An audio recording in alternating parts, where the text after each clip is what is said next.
Voici l'énoncé de l'exercice que je vais corriger. Pour commencer, racine de 300 et on vous demande de simplifier ce nombre. Alors pour simplifier une racine, deux possibilités, soit vous arrivez à avoir un carré parfait dans le nombre, c'est-à-dire qu'ici dans 300 par exemple j'ai 3 fois 100, où 100 est un carré parfait, donc c'est la première chose qu'on peut faire. Et je suis en train de prendre donc la racine carrée de 3 fois 100, c'est-à-dire la racine de 3 fois la racine de 100. Ça, j'ai le droit de le faire, puisque comme pour les puissances, racine de a fois b, c'est racine de a fois racine de b. Les racines se passent bien avec les multiplications, il va y avoir une distribution des racines sur une multiplication. Et racine de 100 étant égale à 10, j'ai finalement racine de 3 fois 10, qu'on va écrire en général 10 racine de 3. Autre manière de le faire, si vous n'arrivez pas à trouver les carrés parfaits, eh bien écrivez simplement la décomposition en éléments simples de 300. 300 c'est 3 fois 2 fois 5 fois 2 fois 5. J'ai décomposé donc en facteurs premiers. Et quand j'écris comme ça, ensuite je peux essayer de regrouper.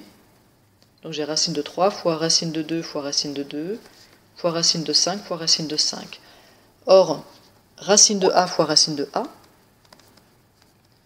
puisque ça se passe bien, racine et multiplication, c'est racine de a au carré, et racine de a au carré, c'est a. Racine et carré sont deux opérations réciproques l'une de l'autre. Donc si je fais les deux à la suite, c'est comme si j'avais rien fait.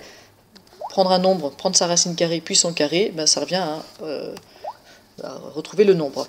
Donc ici, racine de 2 fois racine de 2, ça va faire 2. Racine de 5 fois racine de 5, ça va faire 5. Et j'ai donc racine de 3 fois 2 fois 5. Soit, je retrouve 10 racine de 3.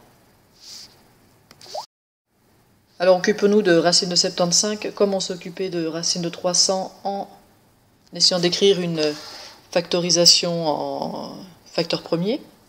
Donc 75, vous devez voir en principe que c'est, alors par exemple 3 fois 25, j'espère que vous le voyez. Alors si vous voyez ça, vous voyez déjà le carré parfait, mais si vous ne le voyez pas, de toute façon, en continuant, vous finirez par tomber sur 3 fois 5 fois 5. Vous auriez pu voir que c'était 15 fois 5 par exemple. En tout cas, à la fin, vous vous retrouvez pour la décomposition en facteur premier en 3 fois 5 fois 5. C'est-à-dire racine de 3 fois racine de 5 fois racine de 5. Et racine de 5 fois racine de 5, c'est 5. Donc racine de 75, c'est 5 racine de 3. Pour simplifier l'écriture de 2 puissance 100 fois 2 puissance 111, il suffit de remarquer que j'ai la même base, 2, pour mes deux nombres. Et donc je peux appliquer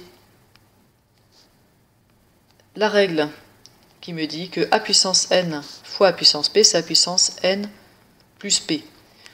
On peut aussi réfléchir, cette règle elle est simple à comprendre et à sentir, il n'y a pas forcément besoin de la connaître et de l'apprendre. 2 puissance 100, ça veut dire que je fais 2 fois 2 fois 2, 100 fois. 2 puissance 111, ça veut dire que je fais 2 fois 2 fois 2, 111 fois. Et je multiplie tout ça. Donc ça veut dire qu'en fait je fais des multiplications par 2, 100 fois, puis 111 fois, donc 211 fois au total. Et donc ça c'est égal à 2 puissance 211. Ici, pour 45 puissance 35 sur 5 puissance 35, je remarque que les puissances sont les mêmes. Je peux donc appliquer la formule qui me dit que a puissance n sur b puissance n, c'est pareil que ab, a sur b le tout, puissance n. Là aussi, elle est logique, je vous laisse y réfléchir. J'ai donc ici 45 sur 5, le tout puissance 35, c'est-à-dire 9 puissance 35.